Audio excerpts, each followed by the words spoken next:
నమస్తే, welcome to image news. Alluri Sitaramaraju జిల్లా రాజవొమ్మంగి మండలంలోని పిహెచ్సిలను ఆకస్మిక తనిఖీ చేపట్టిన డిఎంహెచ్ఓ మండలంలోని రాజవొమ్మంగి, లాగరాయ్, జడ్డంగి ప్రభుత్వ ప్రాథమిక ఆరోగ్య కేంద్రాలను తనిఖీలను నిర్వహించి పిహెచ్సిలలో తగులు లోపాలను గుర్తించి వాటిపై చర్యలు తీసుకుంటామని, ఏజెన్సీలో మలేరియా శాతం అలాగే జిల్లాలో 3 మరణాలు జరిగాయని తెలపగా, చికెన్ గునియా, టైఫాయిడ్ వంటి సీజనల్ వ్యాధులతో తగు జాగ్రత్తలు తీసుకోవడమే కాక రాష్ట్ర గిరిజన సంఘ నాయకుడు లోతా రామారావు అడిగిన ప్రశ్నలకు లోతట్టు ప్రాంతంలో ఉన్న హెల్త్ సబ్ సెంటర్లకు మెడిసిన్ అందే విధంగా చర్యలు తీసుకుంటామని డిఎంహెచ్ఓ విశ్వేశ్వరరావు మీడియాకు తెలిపారు.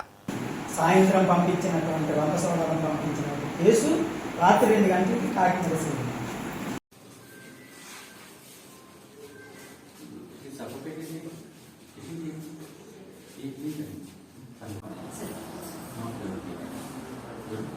వితిన్ 24 అవర్స్ మీకు ఓకే. ఇవన్నీ తర్వాత మీరు స్టేయింగ్ చేసేసి కొద్దిగా లేట్ అయినా పర్లేదు, బట్ స్టేయింగ్ అయిపోయి అయిపోవాలి. లేకపోతే ఏమవుతుంది, రిపోర్ట్ ఏమైనా డిలే అవుతుంది సార్. పేషెంట్ వచ్చి స్టేయింగ్ చేయకపోతే ఏమవుతుంది, ఫిక్స్ చేస్తాం సార్. అది మనం రక్కపోతే తీసిన తర్వాత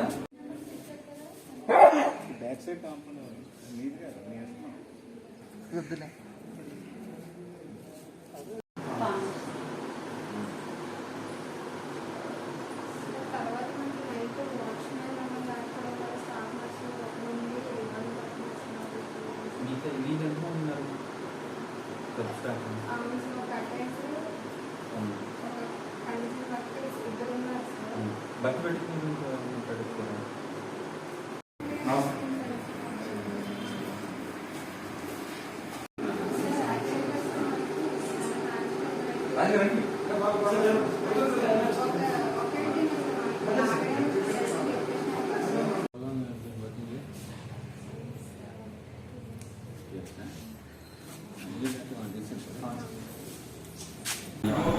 రాజవొమ్మంగి మండలం సంబంధించి రాజవొమ్మంగి పిఎస్సి, లాగరాయ్ మరియు జడ్డంగి పిఎస్సి సందర్శించడం చిన్న ఇష్యూస్ ఉన్నాయి. ఇక్కడ యాజ్ ఆఫ్ నౌ మనకు మందులు కొరత అయితే లేదు. ప్రతి పిఎస్సి కూడా 4 లక్షలు మన బడ్జెట్ ఇవ్వడం జరిగింది.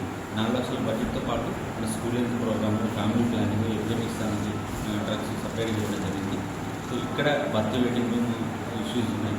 బర్త్ వెయిటింగ్లో ఫుడ్ కూడా పెట్టట్లేదు అన్నారు. కొంత ల్యాబ్ తాలూకా ఇష్యూ ఉందని చెప్పారు. ఒక సబ్ సెంటర్లో అక్కడ కొన్ని మందులు అందట్లేదని తెలిసింది. డెఫినెట్గా ఇవన్నీ కూడా మేము సార్ట్అవుట్ చేసి అధికారులు నివేదిస్తాం. ఎట్టి పరిస్థితుల్లో కూడా మనకి ఎటువంటి డ్రగ్స్ కొరత లేదు. ఆ వర్గ ప్రాంతాల్లో కూడా మనం గవర్నమెంట్ కొంత స్పాన్సర్ చేయడం జరిగింది. అక్కడ తీసుకోవడం జాగ్రత్తలను తీసుకున్నాం. క్లోరిన్ ట్యాబ్లెట్స్, మిగతా డ్రగ్స్, మిగతా ఎసెన్షియల్ డ్రగ్స్ అన్నీ కూడా ఇవ్వడం జరిగింది. ఈవెన్ స్నేక్ బైట్ కేసు కానీ, డాగ్ బైట్ వ్యాక్సిన్స్ కానీ అన్నీ ఉన్నాయి. ఎటువంటి ఇబ్బంది అయితే మందుల పరంగా ఎటువంటి ఇబ్బంది లేదు. స్టాఫ్ సమస్య ఏంటంటే స్టాఫ్లో కూడా చాలామంది మ్యాక్సిమం అన్ని కూడా ఫిల్ అయ్యింది. ఎక్సెప్ట్ డాక్టర్ జిల్లాలో ఏ సర్వీస్లో ఇవాళతో 30 మంది డాక్టర్స్ పోస్ట్ వేకెన్సీ ఉన్నది. ఆల్రెడీ 2 దఫాల కౌన్సిలింగ్ జరిగింది. త్వరలో ఆ 30 మంది కూడా జాయిన్ అవ్వాలి.